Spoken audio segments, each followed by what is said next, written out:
Alors, est-ce bon vraiment de pouvoir écouter ou suivre les mangas, science-fiction, dessins animés, films d'horreur Pose-toi, je t'explique. En réalité, nous vivons dans un monde où la culture populaire est faite par les plateformes. Voilà, les plateformes de films où on diffuse des mangas, où on diffuse des séries Marvel, où il y a des films d'horreur. Voilà. La question n'est pas exactement ce que nous regardons, mais plutôt qu'est-ce que ça produit en nous. Est-ce que ça nourrit notre foi ou est-ce que ça pollue notre âme?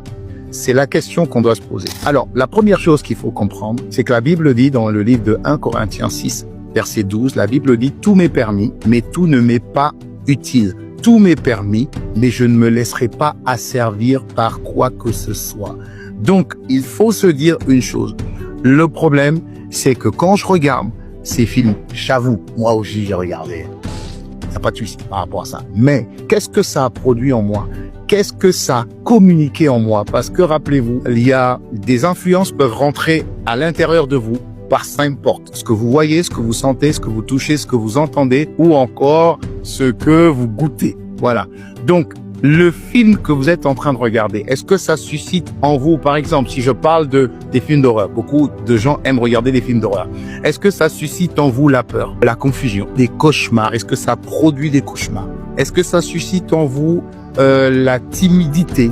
La Bible dit une chose importante dans 2 Timothée 1 verset 7, il dit « Car Dieu ne vous a pas donné un esprit de timidité ou encore de peur, mais un esprit de force, d'amour, pris de sagesse. » Donc, si vous regardez quelque chose qui nourrit votre peur, c'est ouvrir une porte à un esprit de peur et donc au diable. Si vous regardez par exemple les mangas, j'ai beaucoup regardé à l'époque Olive et Tom, je sais plus si encore aujourd'hui il y a Olive et Tom, ou encore Dragon Ball Z. Voilà, j'ai regardé ça. La question que tu dois te poser, c'est que c'est vrai que certains mangas veulent susciter un super-héros qui va transmettre le courage, transmettre la justice. Ça, c'est bien, parce qu'en réalité, ce sont de bonnes valeurs. Mais, il y a beaucoup de mangas qui transmettent de mauvaises valeurs. La violence, la haine, la peur, la domination sur les autres, ok?